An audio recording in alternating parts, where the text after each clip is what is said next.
Hey, good afternoon to you. 407 now, News Talk 105.9 WMAL, where we're making sense of the news. Coming up on the program, Chris Bedford is here at 4:30. We'll take a closer look at Senator, that is, Tommy Tuberville, and his fight against the Biden Defense Department, paying for all those abortions. We'll give you the update on how that fight went. And then Craig Grossi is here at 4:50. He's a Marine Sergeant. We've got an important fundraiser this weekend for you to know about. Good event you could be a part of. And then Jorge Ventura will be with us at 5 o'clock. We'll talk about the latest on our nation's borders.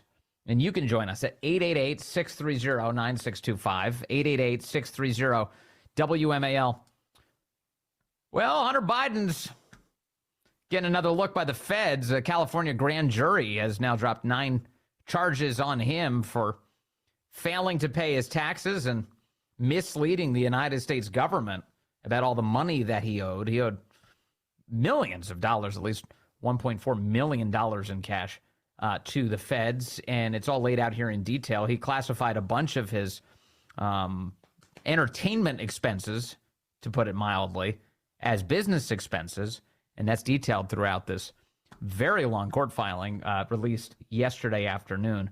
For more on this, I want to bring in Tristan Leavitt now.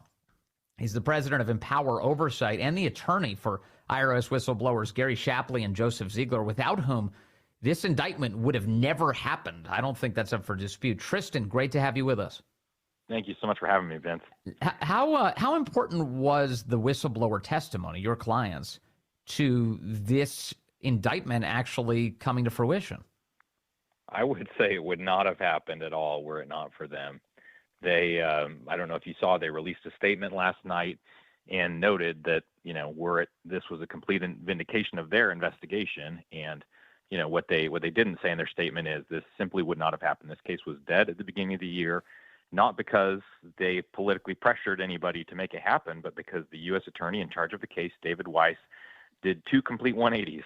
2 years ago, they could have issued this exact indictment 2 years ago. At the beginning of 2022, the IRS recommended these charges. DOJ approved these charges. David Weiss approved these charges. And then after a series of interactions that he was required to have with Biden appointees, both at Justice Department headquarters and then at various U.S. attorneys' offices, he reached the point where by the beginning of this year, he was going to bring no charges whatsoever.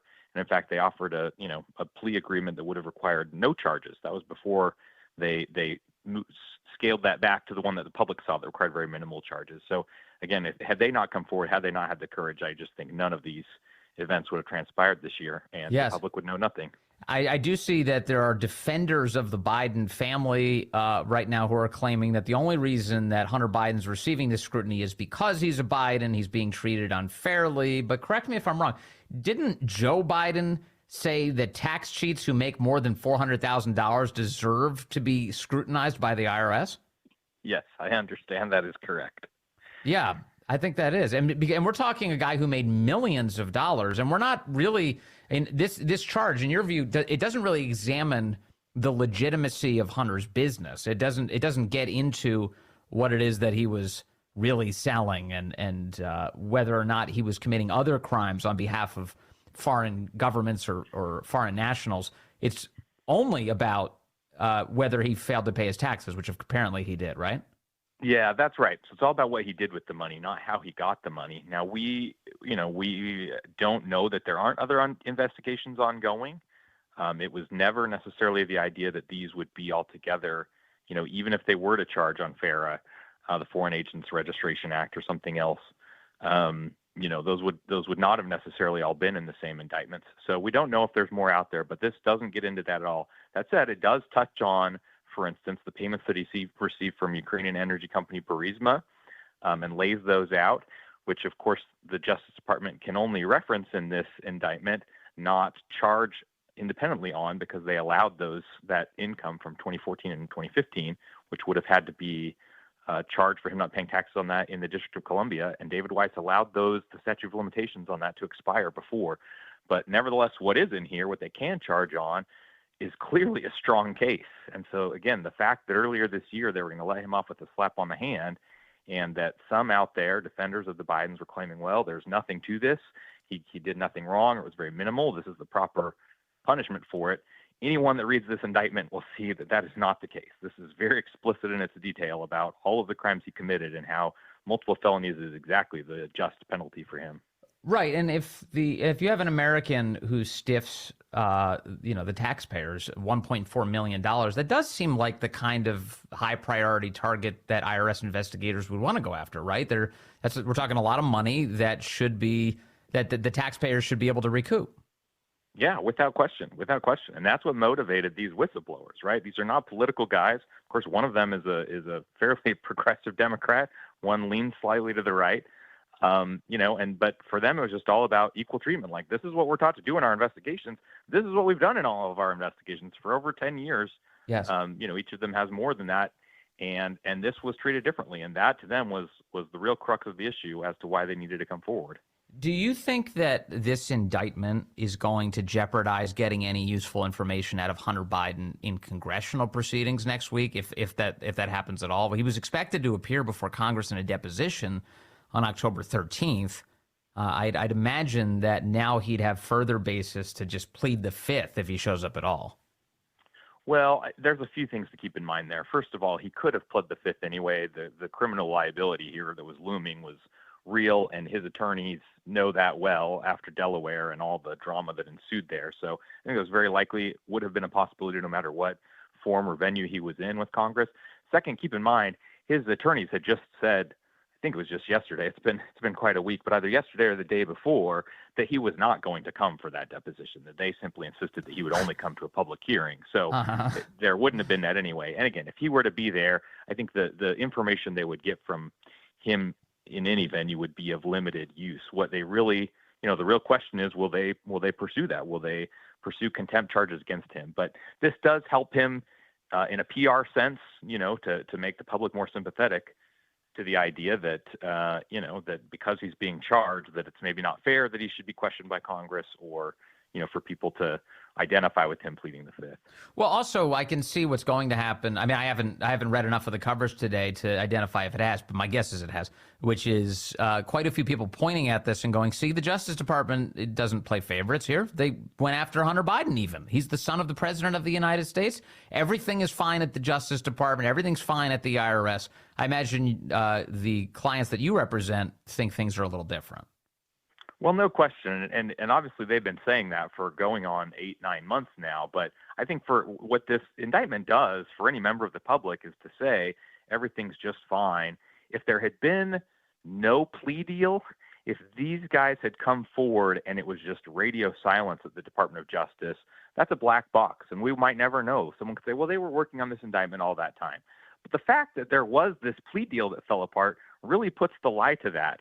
You can't say everything. There's no way you can hold at the same time the plea deal that was so light along with this indictment and say these are for the same defendant here, right? So either one way or the other, the Justice Department screwed up.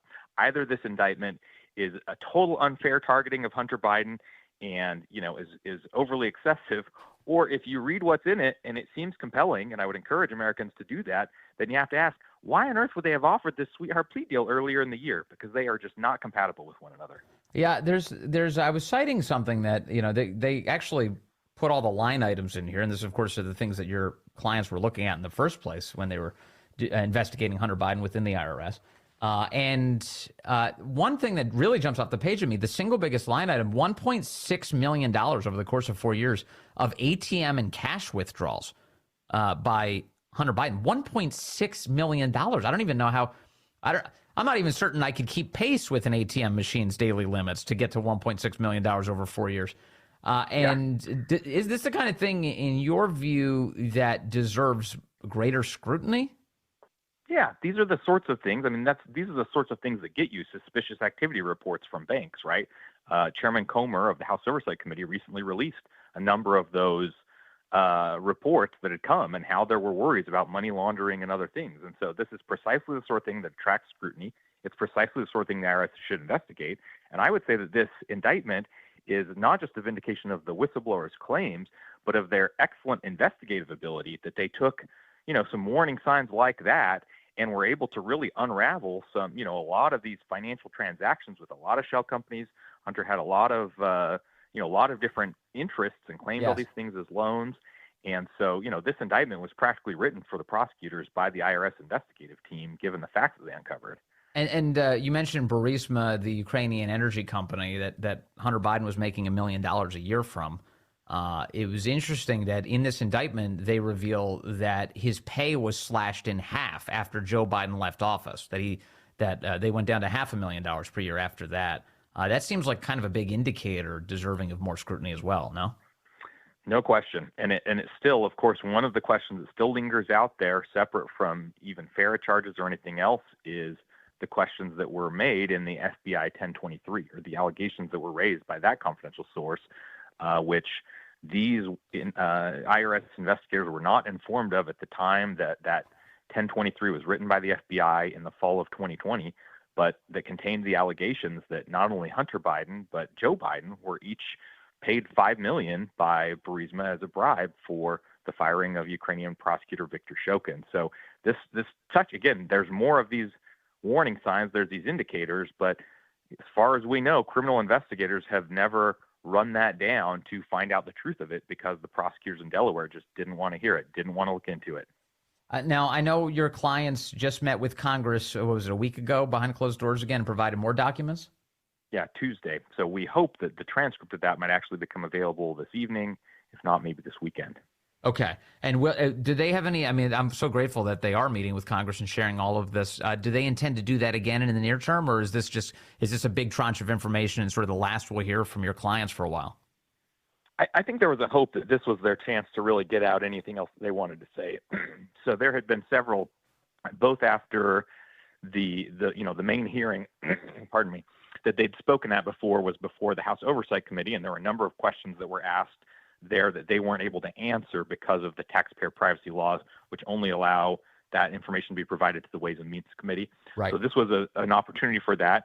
And additionally, even the members of the Ways and Means Committee, the last time the whistleblowers provided a tranche of documents, which were voted on in late September, the transcript of that proceeding showed that a lot of Democrats on the committee had questions about the documents that were being provided. So this was really their chance to get everything off their shoulders that they wanted to, and they provided some additional documents. Those have been released already by the committee, Yes. such as the log of emails between then Vice President Joe Biden and Eric Schwerin, who was Hunter Biden's business partner, as well as the information that Kevin Morris, the Hollywood attorney, has paid $4.9 million in Hunter Biden's not just taxes but other personal bills over the last couple of years, which is, they have flagged. And in fact, one of the things that's in the transcript that has not yet come out but has been voted, so I'm able to share, is that Joe Ziegler, this case agent, revealed at the end of the hearing that they strongly believed that Mr. Morris was doing this on behalf of the campaign, that this was all a large campaign effort to ensure that those bills were paid off so that it didn't interfere with Joe Biden's primary, because it all came, he started paying those bills less than 2 months after meeting Hunter Biden, and suddenly these very large amounts, he's paying these things off. And one of the emails that was released the other day was Morris writing to his associates, "We need to pay these off. We're at great risk personally and politically." And as the whistleblowers pointed out, there was no personal risk to anybody other than candidate Joe Biden. So if he's doing that, if it was ruled to be a campaign contribution, it would be, I would presume, kind of a violation of campaign finance law, correct? I mean, that's what we're talking about here. Precisely. And so in the original interview of Gary Shapley earlier in the spring, he referenced in there a possible campaign finance spinoff investigation, and that was ambiguous from the transcript. But now I think the whistleblowers have provided quite a bit more information, including in the September batch of documents, the interview transcript of James Biden, Joe Biden's brother, saying that he remembers when Kevin Morris just showed up out of nowhere and was immediately paying off these bills, and how Hunter, after these first payments were made right in the middle of the first primaries, the Iowa caucuses, Biden performs poorly, and Hunter is facing both the paternity case down in Arkansas, the child support case, being asked to provide his taxes, as well as other kind of legal peril because his ex-wife, Hunter hadn't paid his taxes, it was threatening her ability to get a passport. And so this is all in the information that was released just this week. And so she was also threatening to make more of this information public. So all this is coming at a time that's really key for Joe Biden as he's going through these. But before the time of Super Tuesday or South Carolina and then Super Tuesday, when things really turned around for him in the primaries, these things were paid off. that threat was kind of eliminated. And so the James Biden transcript shows how in March of 2020, Hunter sent James a message and said, hey, this guy Kevin Morris, who James, again, was really wondering where it came from. Please thank him on behalf of the family. Again, they wanted to show all the support and appreciation they could from all these members of the family. And the whistleblowers, the investigators, thought that was very significant as they were investigating.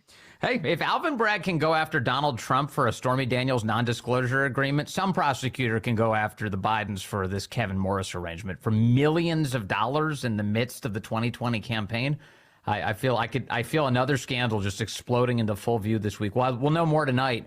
Apparently, if that transcript comes out. In the meantime, Tristan Leavitt, thank you very much for all of your hard work on this story. Thank you, sir.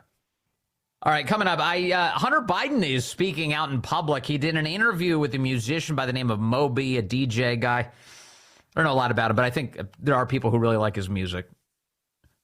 And I see he's collaborated with some musicians I'm very impressed by. So I don't know what that means, but Moby, he's a podcast, and so he interviewed Hunter Biden. And I was listening to some of it today. It is the most generous possible interview. So that's, of course, why Hunter sat down with him. I guess they knew each other maybe from their drug addictions or as they got over their drug addictions. But during it, it's just a big sob story about how he's a victim and how it's so unfair that everyone is scrutinizing him. And this is total violation of his privacy. And I don't deserve any of this. I've got some of that for you coming up. Of course, they miss entirely the detail that he was being enriched through ill-gotten gains, that it involved exploiting access to his father, who had the levers of power and was abusing those levers to enrich the family. They kind of allied that detail as they tell this sob story. Also coming up in just moments, we'll talk to Chris Bedford. He's got a good take on what happened in the United States Senate this week. Republicans never really supported Tommy Tuberville's quest to protect the unborn, to stop the Biden administration's just blatant violation of the law. Chris Bedford will summarize exactly what happened. That's ahead.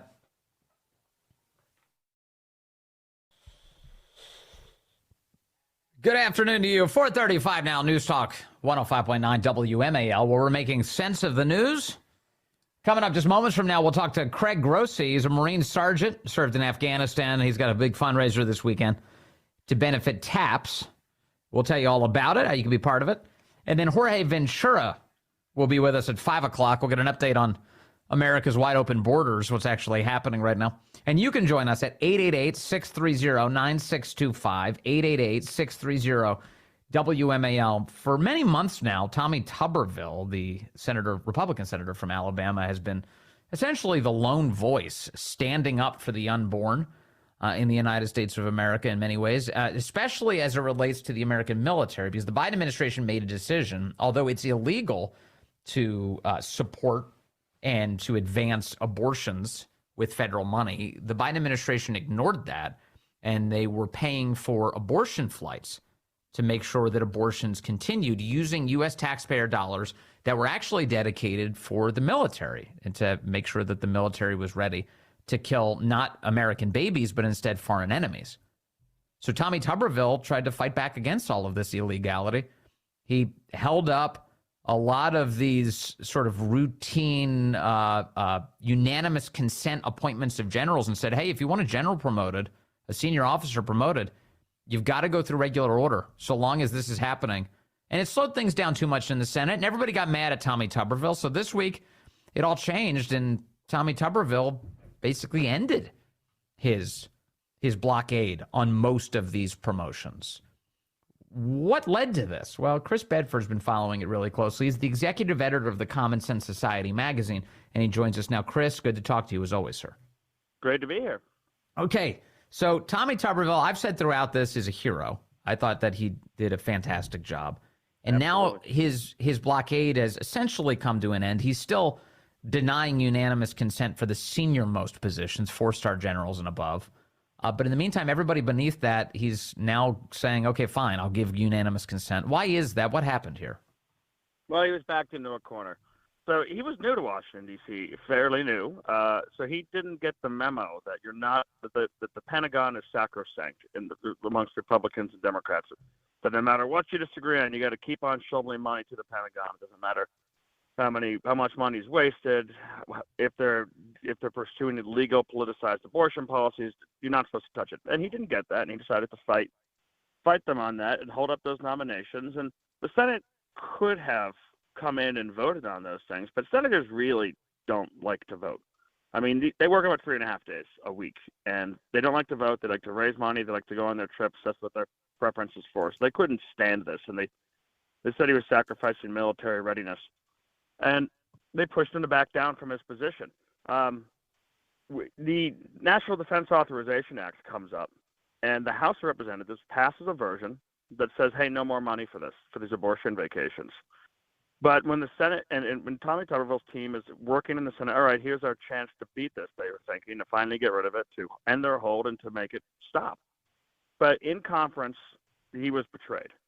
Now, his team had privately been whipping senators and trying to talk to them, people on both sides of the aisle, to say, hey, we'll vote for this, we'll end the hold, and we'll stop paying for abortions in the military. This team was confident they had the votes, but Schumer and McConnell, and of course the House of Representatives, including Mike Johnson, they decided not to give it a shot, and they decided they weren't going to hold any votes during this conference, and they were just going to bulldoze it. They weren't going to take the House version, and he was defeated. And then the Senate was threatening, this was going on at the same time, that they were going to change the rules of the Senate to make it the House of Representatives, just for the end of this term on military promotions. So instead of needing 60 votes to get something over the threshold, they could just do 51 and just blast it right through. And his colleagues, Tuberville's colleagues, his own Republican colleagues, came to him complaining and begging and moaning and saying, oh, if you let them do this, it'll break the Senate, then it'll be used against all of us. And they tried to say, you're responsible for this. And that's what eventually I think he ended up shifting back on. He didn't want to go to the mat and make them vote to go nuclear on this. And he decided, I've done this for 9 months. I've stood as long as I could. Mike Lee was someone who stood with him the entire time. J.D. Vance came out and was someone else. But he learned the true nature of his Republican colleagues. He couldn't go to a caucus lunch without his statements being leaked or without him being attacked by his colleagues. And what did he do is he, one, dared to stand up for the things that his base and his supporters and his voters wanted, dared to stand up to the big bad Pentagon and not back down. He wasn't bullied by his allies. And he's also, this is an important thing, is he remembered that a U.S. Senator is a very powerful person. And all these politicians will tell you, oh, I can't do this, I can't do that, I can't do this. Yes, they can. One senator can hold things up for 9 months like he did, or 9 or 10 months. Senators have a lot of power. They don't like to use it for things. But yeah, imagine if this had been on a popular issue amongst Republicans. Republicans duck and cover the politicians when it comes to abortion. But if he could do this in abortion, maybe something that's more uniting on the Republican side, like the border, they could do it there too. And he reminded people that a Republican senator can get a lot done if they actually have conviction. Yeah, and look, Republicans, of course, in the Senate are in the minority. So it's not like they have all this immense power. But they do have a simple power, which is not to roll over. So if somebody comes along and they're like, hey, do I have unanimous consent for this crazy idea?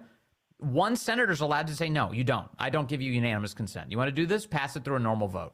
That's what Tuberville did. Put your name on it, exactly. And yet he was in for attacks from his own party. So, for instance, Dan Sullivan and Joni Ernst. Let me play some audio from them. The types of vile attacks that they launched against their own colleague who was standing on the side of decency and the law. We're going to look back at this episode and just be stunned at what a national security suicide mission this became. We have done the best that we can to honor the request of a fellow senator that these nominations be brought to the floor and voted on individually. And I really respect men of their word. I do not respect men who do not honor their word. And by the way, that too was a lie, because Joni Ernst did not bring up an individual vote for a promotion. She brought forward a unanimous consent request for an individual promotion. So it was, again, Tommy Tuberville said, no, I'm not granting unanimous consent. That's consistent throughout this. And for that reason, she said that he was not a man of honor. I mean, that's how vile this got. Yeah, Joni Ernst is that kind of classic Republican politician who releases an ad every election cycle about how she's, from a good old girl, good old farm days, and she's going to go there and take care of the swamp. And she gets to the swamp, and she treats it like a hot tub. And she does whatever the Pentagon wants, and she attacks her Republican colleagues who take a stand. It's so bad. She treats the swamp like a hot tub. I'm stealing that. That's great. And Lindsey Graham was out there as well attacking. But the absurdity of the whole thing is the Pentagon was saying national security is under threat. The Senate Republicans there, you decided, were saying national security is under threat. Well, if it is, guess what? Stop paying for abortions. It seems like pretty simple. This isn't Tommy Tuberville coming in and saying, listen, I'm new in town, but I've got this radical political agenda that I want to push on the Pentagon. Right. He was telling the Pentagon, hey, you can't do the radical political agenda. He wasn't trying to insert change. He was trying to undo change, and a very recent one. Now, when this policy was first announced, he was just senator-elect. It was in December last year, and he said, hey, I'm gonna stop you if you try to do this. And then when they enacted it, Lloyd Austin enacted it in February, and he said, fine, I'm going to do exactly what I told you. He wasn't the aberration. So, but to reiterate, this wasn't just a mere policy decision. This is something that is illegal. This is in violation of the law, a violation of the Hyde Amendment. They can't do this, and yet they did it anyway.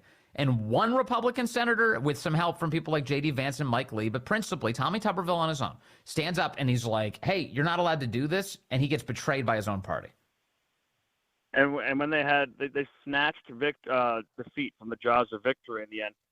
And it was an heroic stand. The whole absurdity is, and other senators, Republican senators, have asked for some of the information from the Pentagon. They said, all right, if this is so important to national security, why don't you provide us some information? How many abortions have actually been paid for? How much of this are you doing? How has it impacted military readiness? And they refuse to give the numbers.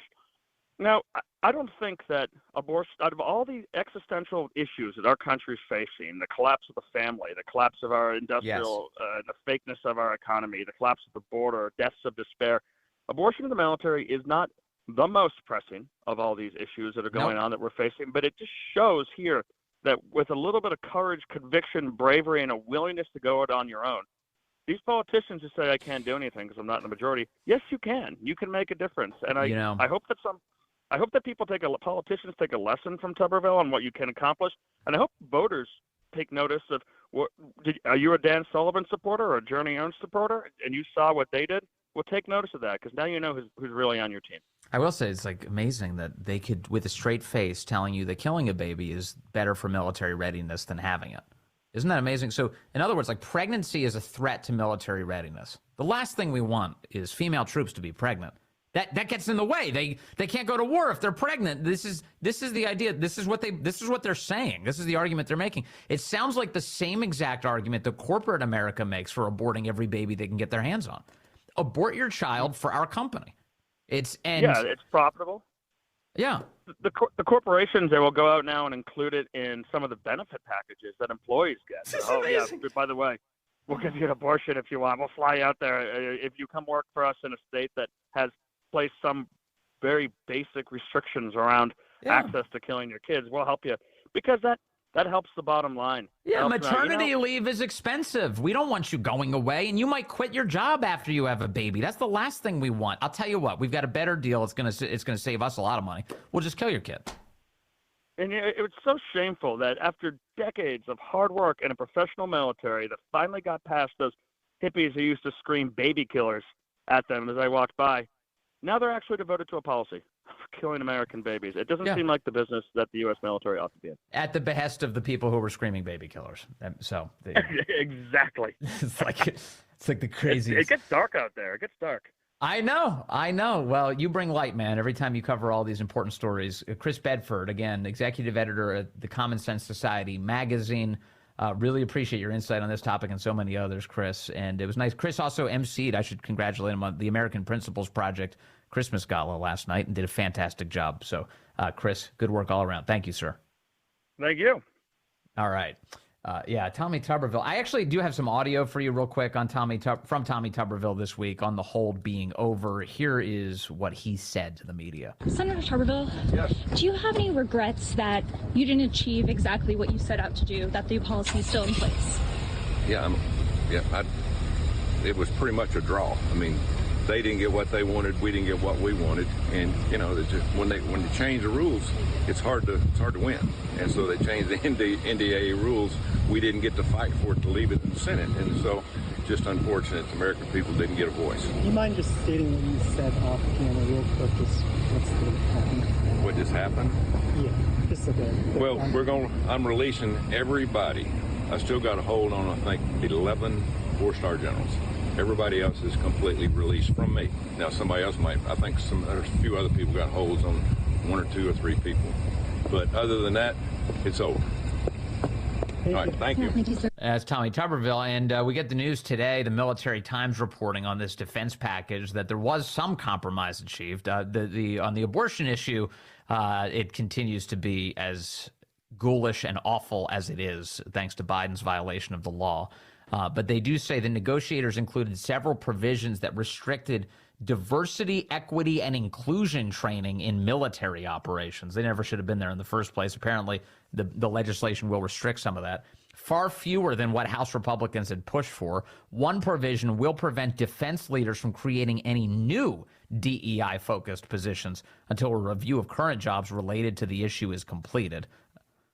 So there's that. I guess something that Republicans can hang their hats on and say, look, we got something here. We stripped just a little bit of racial prejudice out of the American military as placed there by the American left. All right, joining us right now is a Marine Sergeant by the name of Craig Grossi. He was in Afghanistan back in 2010. He smuggled a dog that he found there and he fell in love with out of Afghanistan, back into the country, wrote a great book on the subject. Craig and Fred is the name of the book, but we're talking about supporting other veterans today. Sergeant, good to have you with us. Good to on the program. Yeah, thank you.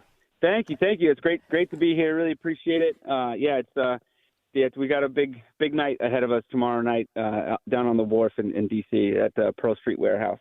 Awesome. Okay, so the event that we're talking about is at Pearl Street Warehouse. Tell us what the event is and who does it benefit here? Yeah, so it's a night to honor a fellow Marine. His name was Justin Schmalzig. He was an EOD operator, explosive ordnance disposal, for anybody that's not familiar, and they're just some of the most incredible individuals from any branch that you could ever meet. And one night in a really dicey situation in the middle of the night in Afghanistan in December of 2010, he laid his life down for me and my fellow Marines.